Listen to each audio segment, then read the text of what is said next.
And I would like to begin with the way democracy is on the ballot in the state of New York, in the person of the Republican candidate for governor, who actually voted in the House of Representatives to overthrow the last presidential election. You know, people think of New York, I think, out there in the other 49 states as this, you know, very liberal state where they don't have members of Congress like that. But there are kind of Republican strongholds in the state where those members represent. What does it mean to you to be running against a candidate who tried to overthrow the last election? Well, it's very stunning to think that someone who tried to overthrow an election would actually run in a state like New York. And I will demonstrate, because of accomplishments like you just saw President Biden talking about in our state. That didn't happen in Texas. It didn't happen in a red state. It happened in New York because we know how to create jobs. So I'm looking forward to contrasting my record with the extreme and dangerous record of my opponent, who had thought nothing about carrying the water for Donald Trump, for ensuring that he voted to overturn the election, supported him during the impeachment, and actually sent text messages to help outline and develop the origins of the big lie. So that's what's on the ballot in New York as well. But I'm going to go out there with my record and talk about the jobs we just created. 50,000 jobs. That's extraordinary. It's a very exciting day here in New York.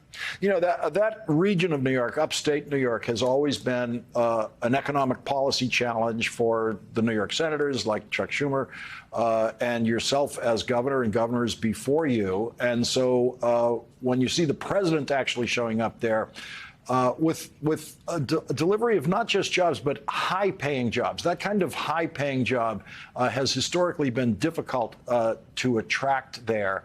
What more can you do in that arena, especially in the upstate region? This is transformative for upstate. I'm the first upstate governor in over 100 years. I'm from Buffalo. When I was growing up, the unemployment rate for my dad worked at a steel plant, grandpa worked at the steel plant, was about 15%. You know, when people grew up, they didn't have even an opportunity for a single job. So for me personally, and the people who never gave up on upstate New York and stayed, this is a whole new day for our state, because when a Micron selects New York State because of what President Biden and Majority Leader Chuck Schumer did in Washington. Now, we wouldn't have had this happen if Chuck Schumer was not the majority leader. What they did in Washington meant we had incentives to come to America to build these semiconductor chips. But I had to make sure that they came to New York. And as one of the last things I did in our budget was put in a $10 billion incentive package for all semiconductor companies to come here. But today, it wasn't just about that announcement, that largest private sector investment in our state's history. It's about the fact that this company is now, under our law, required to be the greenest semiconductor factory in the world, following our sustainability rules, and also giving money to the community for education, childcare, affordable housing, creating a pipeline for workforce development. So our criteria says we're not just going to give you money. No.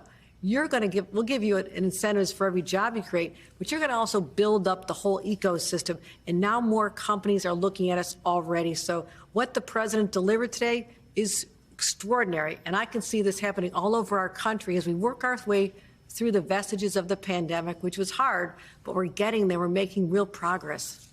In the polling of issues of concern to New York voters, at the bottom of the list at 6% now is abortion. And I'm wondering if you think that is because New Yorkers take for granted that you'll be able to hold on to the current abortion law in the state of New York, especially people in New York City, I think, who can't conceive of any of these things changing for them. Well, none of us conceive that justices on the Supreme Court would overturn the law of the land, as they stated in their confirmation hearings, that this was precedent. We would not do anything. And all of a sudden, guess what? They overturned Roe v. Wade. So my opponent is fond of saying, after the day after Dobbs, the decision that came down, nothing changed. I said, no, it didn't change because I'm the governor and you're not. There are opportunities for a governor. In a budget, you have tremendous power to be able to influence policy or put in something that is anti-choice. You can put it in a budget, and people don't want to shut down the government. He has a lot of opportunity. So no one should believe that these are safe. if a Republican gets into this position. So that's on the ballot as far as I'm concerned. But so is public safety, letting people know we're out there making sure that they are safe in our streets and subways, as well as the economy, letting people know we know how to create jobs. We just did it today. We're doing it all over the state. So this is an exciting new era. And I think Democrats across the country just have to lean into the accomplishments from Washington, what we as elected officials in our states are doing, and all the rights to democracy and reproductive freedom and gun safety legislation are all on the ballot this year. And don't anybody forget that.